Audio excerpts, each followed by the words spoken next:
بسم اللہ الرحمن الرحیم۔ السلام علیکم دوستو، روایات کے مطابق حضرت شیث علیہ السلام حسن و جمال، شکل و صورت اور عادات و اطوار میں اپنے والد حضرت آدم علیہ السلام سے بہت زیادہ مشابہ تھے۔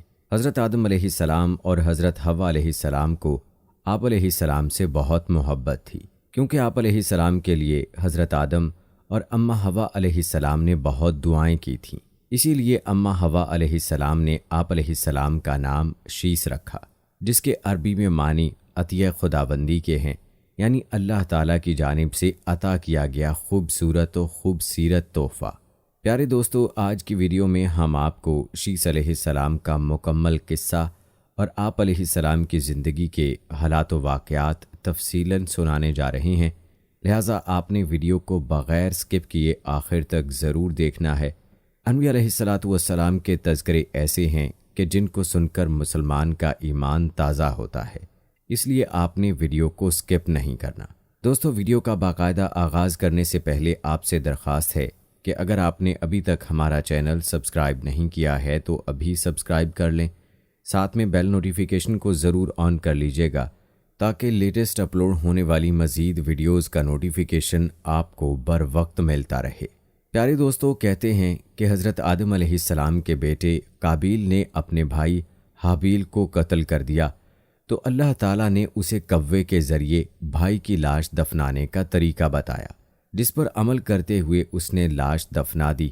قابیل کو اس بات کا خوف تھا کہ والد اس پر غصہ کرے گا، لہٰذا وہ یمن فرار ہو گیا، جہاں اس نے سکونت اختیار کی اور بعد ازاں اس نے شادیاں بھی کیں، جن سے اولاد کثیر پیدا ہوئی۔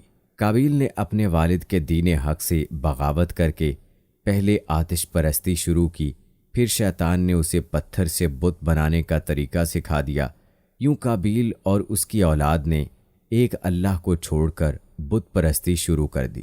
جب حضرت آدم علیہ السلام کو بیٹے کے قتل کی خبر ملی تو وہ بہت غمزدہ ہو گئے، کیونکہ حابیل نہایت سعادت مند، فرما بردار، نیک اور شائستہ نوجوان تھا۔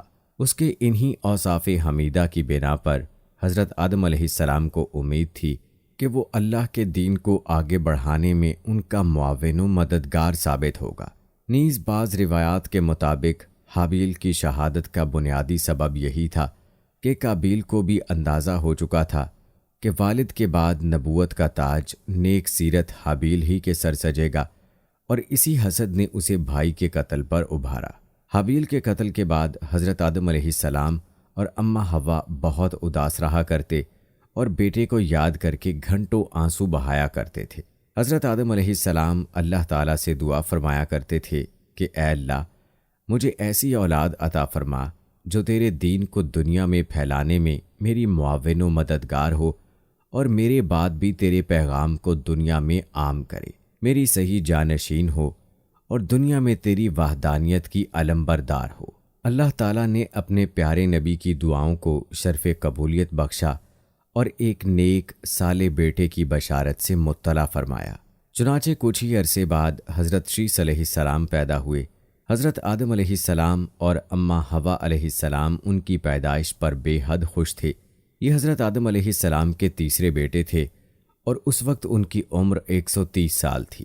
اماں حوا علیہ السلام نے صاحبزادے کا نام شیث رکھا، جس کے عربی میں معنی عطیہ خداوندی کے ہیں، یعنی اللہ تعالیٰ کی جانب سے عطا کیا گیا خوبصورت و خوبصیرت تحفہ۔ حضرت شیث علیہ السلام حسن و جمال، شکل و صورت اور عادات و اطوار میں اپنے والد سے بہت زیادہ مشابہ تھے۔ حضرت آدم علیہ السلام اور حضرت حوا علیہ السلام کو آپ علیہ السلام سے بہت محبت تھی۔ کہا جاتا ہے کہ حضرت آدم علیہ السلام حضرت شیث علیہ السلام کو ہر وقت اپنے ساتھ رکھتے۔ آپ علیہ السلام کو اس بات کا علم ہو چکا تھا کہ ان کی اولاد میں سے یہ بچہ ان کا جانشین ہوگا، چنانچہ انہوں نے شروع ہی سے ان کی تربیت پر خصوصی توجہ دی۔ آپ علیہ السلام حضرت شیث علیہ السلام کو جنت کا احوال سناتے، اچھے اور برے کی پہچان کرواتے۔ جوں جوں حضرت شیث علیہ السلام بڑے ہوتے گئے، ان کی پوشیدہ صلاحیتیں اور والدین کی تعلیم و تربیت رنگ لاتی رہی۔ حضرت آدم علیہ السلام نے ان کو درس و تدریس اور واعظ و تبلیغ کے خوبصورت اور منفرد طریقے سکھائے، انہیں دن رات کی گھڑیوں کی پہچان کروائی ان اوقات میں ہونے والی عبادتوں کی تعلیم دی۔ اس کے علاوہ طوفان نوح کے بارے میں بھی آگاہ کیا جو کچھ عرصے بعد آنا تھا۔ حضرت آدم علیہ السلام اور حضرت حوا علیہ السلام کو حضرت شیث علیہ السلام سے بڑی امید تھی، جس کی بڑی وجہ یہ تھی کہ ان کا ایک بیٹا قتل ہو گیا، دوسرا شیطان کا پیروکار بن کر کفر کے راستے پر چل نکلا تھا۔ اب اللہ کے دین کو آگے پھیلانے اور شیطان کے شر کا مقابلہ کرنے کے لیے حضرت آدم علیہ السلام کے بعد حضرت شیث علیہ السلام ہی تھے۔ چنانچہ جب حضرت آدم علیہ السلام کی وفات کا وقت قریب آیا تو انہوں نے حضرت شیث علیہ السلام کو اپنا خلیفہ اور جانشین نامزد کیا۔ 960 برس کی عمر میں حضرت آدم علیہ السلام نے وفات پائی۔ حضرت شیث علیہ السلام نے حضرت جبرائیل امین کے بتائے ہوئے طریقے کے مطابق والد حضرت آدم علیہ السلام کی تدفین کی۔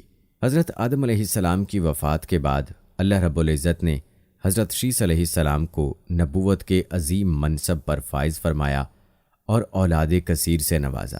پھر یہ کہ ان کی اولاد نہایت فرما بردار اور نیک بھی تھی، جو اپنے والد کے ساتھ تبلیغ دین کے کاموں میں مصروف رہتی۔ روایت میں ہے کہ اللہ تعالیٰ نے اپنے پیغمبروں پر 100 صحیفے نازل کیے اور 4 کتابیں۔ ان 100 صحیفوں میں سے 50 صحیفے حضرت شیث علیہ السلام پر اترے۔ گو کہ قرآن کریم میں جن 25 انبیاء کرام علیہ السلام کے اسماء گرامی مذکور ہیں، ان میں حضرت شیث علیہ السلام کا نام شامل نہیں، تاہم احادیث مبارکہ میں ان کے نبی ہونے کے صراحت کے ساتھ ذکر ہے۔ حضرت شیث علیہ السلام نے اپنی پوری زندگی والد کی دی ہوئی تربیت کے تحت اللہ تعالیٰ کے دین کی سربلندی میں صرف کی۔ آخری عمر میں زیادہ ضعیف ہونے کی وجہ سے گوشہ نشین ہو گئے تھے، لیکن اولاد آپ علیہ السلام کے کام کو آگے بڑھاتی رہی۔ حضرت شیث علیہ السلام اپنے بھائی قابیل کی اولاد کے کفر و شرک میں مبتلا ہونے اور شیطان کا اعلی کار بنے رہنے کی وجہ سے بڑے فکر مند رہتے تھے اور انہیں راہ راست پر لانے کی کوششوں میں لگے رہتے تھے، جنہوں نے اپنے باپ قابیل کی شکل کے بت بنا کر اس کی پوجا شروع کر دی تھی۔ روایت میں ہے کہ دنیا میں موجود تمام انسان یعنی بنی آدم حضرت شیث علیہ السلام ہی کی اولاد ہیں، کیونکہ حابیل تو محض 20 برس کی عمر میں اپنے بھائی قابیل کے ہاتھوں شہید کر دیے گئے تھے اور انہوں نے کوئی وارث بھی نہیں چھوڑا تھا، جبکہ دوسرے بیٹے قابیل کی اولاد شیطان کی پیروکار، اللہ کی نافرمان اور کفر پر گامزن تھی، جسے طوفان نوح میں غرق کر دیا گیا تھا۔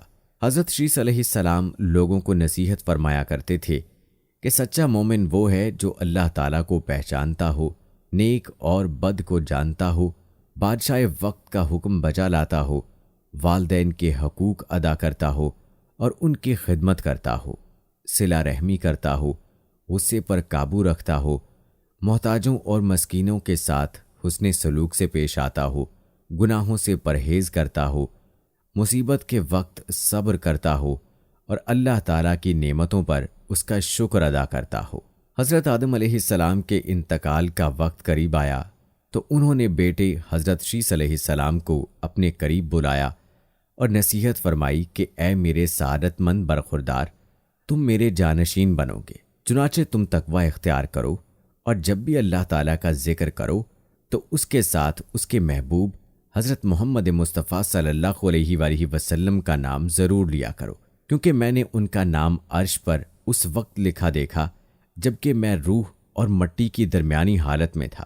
پھر میں نے تمام آسمانوں کا چکر لگایا تو بارگاہ رب العزت میں آپ صلی اللہ علیہ وآلہ وسلم کی شان محبوبیت کا یہ عالم دیکھا کہ نام پاک محمد صلی اللہ علیہ وآلہ وسلم اللہ تعالیٰ کو اتنا پیارا ہے کہ آسمانوں میں کوئی ایسی جگہ نہیں جہاں یہ نام مبارک نہ لکھا ہو۔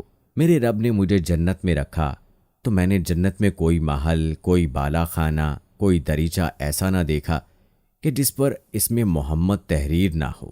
لہٰذا تم بھی کثرت کے ساتھ ان کا ذکر کیا کرو، کیونکہ فرشتے بھی ہر وقت اور ہر آن ان کا ذکر کرتے رہتے ہیں۔ قصص الانبیاء میں علامہ ابن کثیر تحریر فرماتے ہیں کہ جب حضرت شیث علیہ السلام کی وفات کا وقت قریب آیا تو انہوں نے بھی اپنے فرزند انوش کو معاملات سپرد کر دیے۔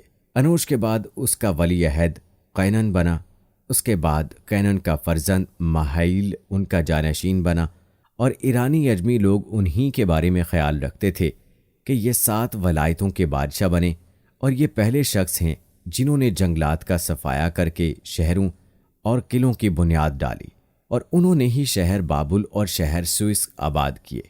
ابلیس اور اس کے لشکریوں، جنوں وغیرہ کو بھی مار مار کر انسانی آبادی سے بھگا کر ویرانوں اور گھاٹیوں میں دھکیل دیا۔ ان کی بادشاہی 40 سال رہی۔ جب وفات کا وقت قریب آیا تو انہوں نے اپنے فرزند اخنوخ کو اپنا جانشین مقرر کیا اور انہیں مختلف کاموں کی انجام دہی کے حوالے سے وصیت کی۔ مشہور اقوال کے مطابق یہی اخنوخ حضرت ادریس علیہ السلام تھے، جنہیں حضرت شیس علیہ السلام کے بعد اللہ نے نبوت سے سرفراز فرمایا۔ حضرت شیس علیہ السلام کی وفات 912 برس کی عمر میں ہوئی اور ان سے منسوب مزارات 3 مختلف مقامات، نمبر 1 غزہ، نمبر 2 عراق کے شہر موصل اور نمبر 3 ایودھیا یعنی بھارت میں بتائے جاتے ہیں۔ ان تینوں میں سے کس میں حضرت شیس علیہ السلام مدفون ہیں، یہ اللہ تعالیٰ ہی بہتر جانتا ہے۔ دوستو، یہاں تک تو حضرت شیس علیہ السلام کا تذکرہ تھا۔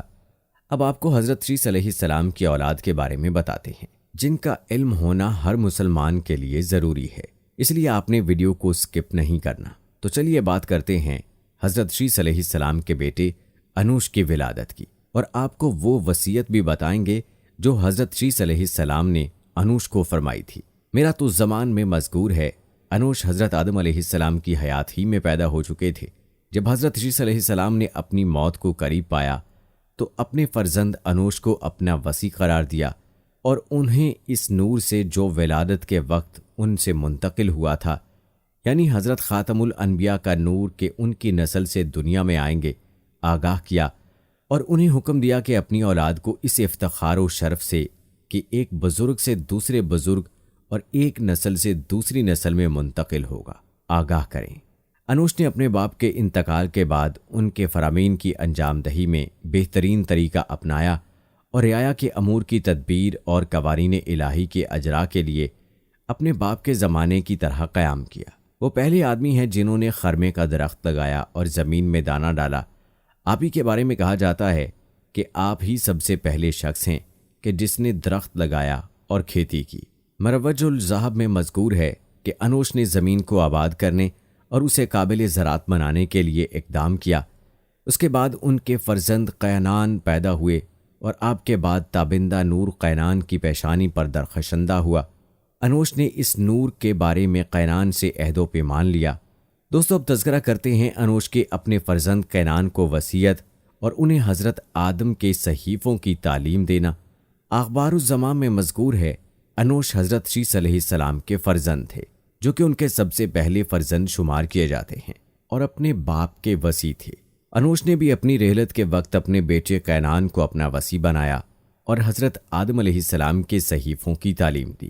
تاریخ یعقوبی میں مذکور ہے شیس علیہ السلام کے فرزند انوش نے اپنے باپ اور دادا کی وصیت کی حفاظت اور نگہداشت کی، اور انہوں نے بڑے ہی خوبصورت طریقے سے اللہ کی بندگی اور عبادت کی اور اپنی قوم کو بھی حکم دیا کہ خدا کی احسن طریقے سے عبادت و پرستش کریں۔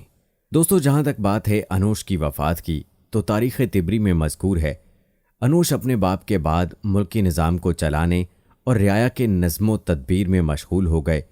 جب رحلت کا وقت قریب آیا تو اپنے فرزندوں اور فرزندوں کے فرزندوں یعنی پوتوں مہائیل، یرد، اخنوخ، جن کو ادریس علیہ السلام بھی کہا جاتا ہے، مطلوشہ اور ان کی عورتوں اور ان کے فرزندوں کو بلایا، اور جب سب حاضر ہو گئے تو سب پر درود بھیجا اور ان کے لیے خدا سے برکت کی درخواست کی، اور اس بات سے منع فرمایا کہ ان کے فرزندوں میں سے کوئی بھی قابیل ملعون کی اولاد سے معاشرت اور آمد و رفت کرے۔ پھر اس وقت کینان کو اپنا وصی نامزد کیا اور انہیں حضرت آدم علیہ السلام کے جسد کی حفاظت کی وصیت کی، اور سب کو حکم دیا کہ ان کی خدمت میں خدا کی نماز پڑھیں اور اس کی بکثرت تقدیس کریں۔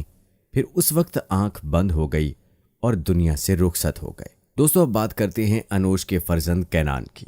مروج الذہب میں ذکر کیا گیا ہے کہ انوش کے فرزند کینان پیدا ہوئے جبکہ وہ نور محود خاتم الانبیاء کا نور ان کی پیشانی میں چھپا ہوا تھا۔ انوش نے کینان کے پیدا ہو جانے کے بعد ان کی جانشینی اور وصیت کے بارے میں دوسروں سے عہد و پیمان لیا۔ میرا تو زمان نامی کتاب میں مذکور ہے جب حضرت انوش کی موت کا وقت قریب آیا تو انہوں نے اپنے فرزند کینان سے وصیت کی اور وہ ماحود نور کینان میں منتقل ہو گیا۔ انوش نے کینان کو اس راز کی حقیقت سے جو انہیں سپرد کیا گیا تھا آگاہ کیا۔ پھر انوش کے انتقال کے بعد کینان نے باپ کی روش اپنا لی۔ مولف فرماتے ہیں سر سے مراد وہی حضرت خاتم الانبیاء کا نور ہے کہ جو پے در پے ایک سے دوسرے میں منتقل ہوتا ہے۔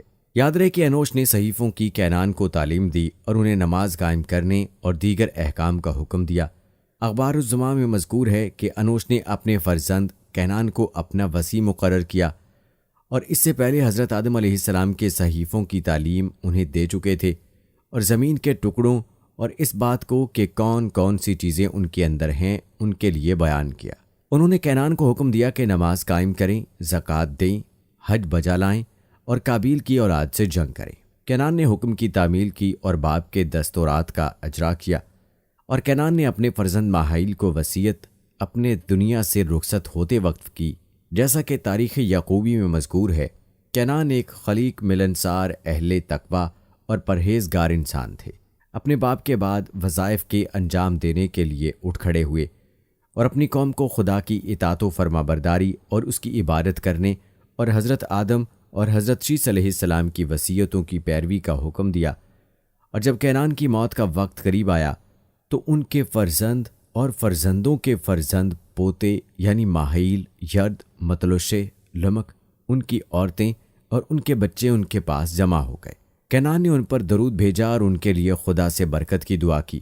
پھر اس وقت ماحیل سے وصیت کی اور انہیں حضرت آدم علیہ السلام کے جسد خاکی کی حفاظت اور نگہداشت کا حکم دیا۔ پیارے دوستو، یہ تھا تذکرہ حضرت شیث علیہ السلام اور ان کی اولاد کا، جو کہ اللہ تعالیٰ کی طرح سے حق پر قائم رہے، اور پھر انہی کی اولاد سے اللہ تعالیٰ نے آنے والے انبیاء کا سلسلہ چلایا۔ ہماری آج کی اس ویڈیو کو آپ نے اپنے حلقہ احباب میں ضرور شیئر کرنا ہے۔ دوستو، آپ کی اطلاع کے لیے عرض ہے کہ ہمارے ہاں ہر ہفتے اجتماعی دعا کا انعقاد ہوتا ہے۔ اس دعا میں شامل ہونے کے لیے نیچے کمنٹس باکس میں اپنا نام لکھ دیجیے گا۔ دوستو، ہم یہ امید کرتے ہیں کہ آپ کو ہماری آج کی یہ ویڈیو ضرور پسند آئی ہوگی۔ اگر آپ کو ہماری آج کی یہ ویڈیو پسند آئی ہے تو سب سے پہلے تو اس کو لائک کریں اور اپنی رائے کا اظہار کمنٹ سیکشن میں لازمی کریں۔ آخر میں آپ سے ایک بار پھر درخواست ہے، اگر آپ نے ہمارا چینل سبسکرائب نہیں کیا ہے تو ابھی سبسکرائب کر لیں۔ ملتے ہیں اگلی ویڈیو میں، تب تک کے لیے مجھے اجازت دیں۔ فی امان اللہ۔